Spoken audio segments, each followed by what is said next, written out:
Dahil sa kanyang nagawang mali, humingi ng tawad si Jiwoo kay Kayden habang ito ay nakatalikod.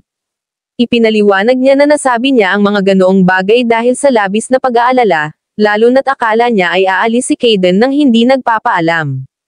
Bilang pagpapakita ng pagsisisi, nangako si Jiwoo na hindi na mauulit ang kanyang pagkakamali.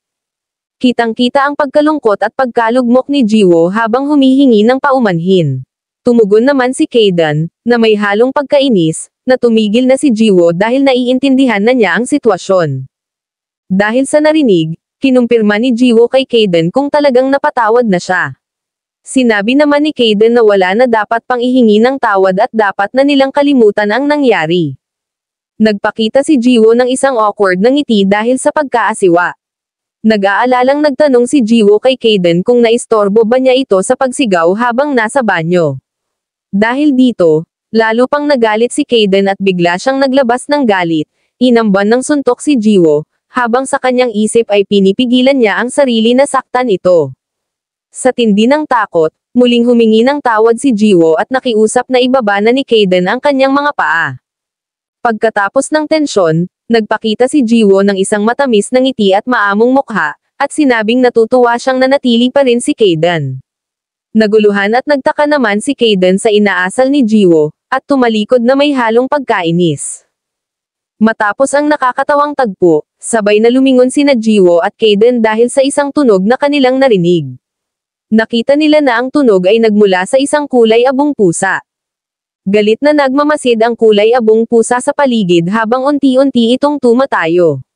Biglang sinabi ni Jiwoo na gising na ang pusa, na ikinagulat nito.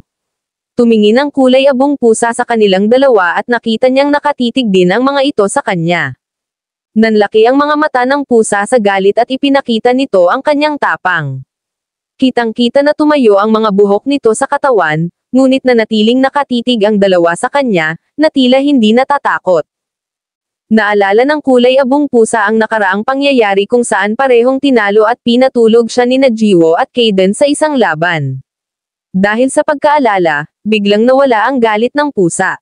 Nagsimula itong dahan-daang dilaan ang kanyang kamay, na nagpapakita ng takot at pagiging maamo. Habang umaarte ang pusa na parang walang nangyari, nakatitig naman sa kanya sina Jiwoo at Kayden, na nagtataka sa kakaibang ikinikilos nito. Agad na nilapitan at binuhat ni Jiwoo ang pusa, na ikinagulat din naman ito. Ipinatong ni Jiwoo ang pusa sa kanyang hita upang kandanggan habang pinapanood lang siya ni Kayden. Masaya at maamong sinabi ni Jiwoo na natutuwa siyang gising na ang pusa matapos ang mahaba nitong pagtulog. Habang hinihimas ni Jiwoo, mukhang nababahala naman ang pusa sa sitwasyon. Nagtanong si Jiwoo kay Kayden kung maaari nilang dalhin sa ospital ang pusa, na ikinagulat naman ni Kayden.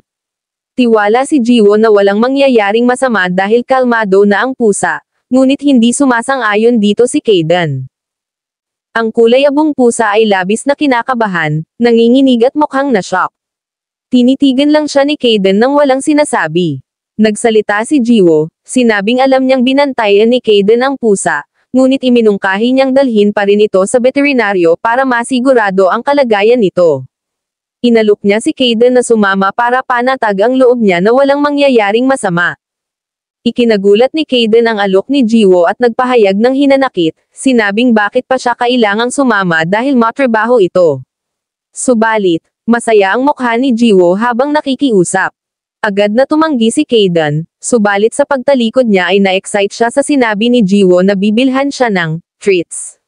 Nag-isip si Jiwoo, nag-aalala kung epektibo ba ang kanyang alok.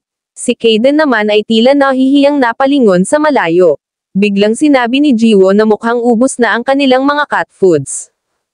Nang gabing iyon, habang naglalakad, pinagtinginan sina Jiwoo at Kayden, na pusa, ng mga taong kanilang nakasalubong. Tuwang-tuwa ang mga tao sa nakikita nilang matabang pusa, si Kayden, na naglalakad kasama si Jiwoo na karga naman ang kulay abong pusa. Masayang nagtanong si Jiwoo kay Kayden kung maganda bang maglakad-lakad dahil malamig ang gabi. Sa isip naman ni Kayden, sinabi niya kay Jiwoo na huwag siyang kakausapin sa harap ng ibang tao. Habang masayang nag-uusap ang dalawa na tila pabulong, sa isang banda, nakita sila ni Woo In at nabaling ang tingin nito sa kanila. Habang papalapit, Napabilang ang tingin ni Wuin sa kulay abong pusa na bitbit ni Jiwo, na tila ba nakikilala niya ito. Pumasok sa isip ni Wuin ang mga salitang binanggit sa kanya ng doktor tungkol sa tracker at sa kanilang nawalang sample. Hindi makapaniwala si Wuin sa kakaibang pagkakataong iyon. Tiningnan lang ni Wuin sina Jiwo habang papalayo, at maraming bagay ang tumatakbo sa kanyang isip. Pagdating sa hospital, agad na sumalubong sa kanila ang doktor pagdating nila, na nagtataka kung bakit sila napadpad doon ng ganoong oras. Ibinigay ni Jiwo ang kulay abong pusa para suriin, at nag-aalala siyang sinabi sa doktor na sa tingin niya ay may sakit ito. Pinuri naman ng doktor si Jiwo sa pag-aalala, ngunit inutusan siyang ilapag muna ang pusa.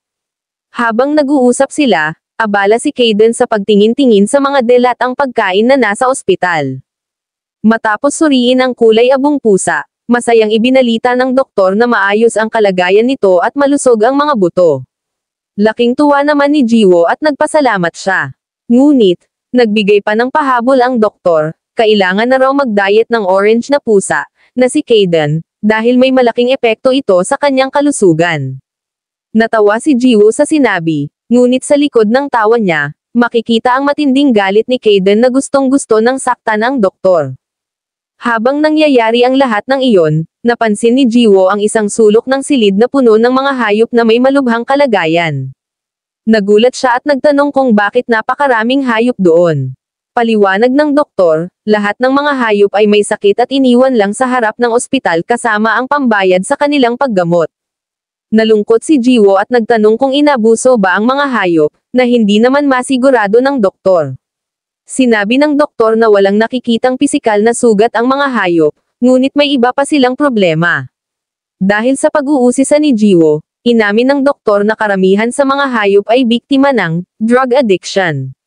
Nakita sa mukha ni Jiwo at Kayden ang pagkabigla, at lumabas ang kanilang hinala na malamang ay iyon din ang nangyari sa kulay abong pusa.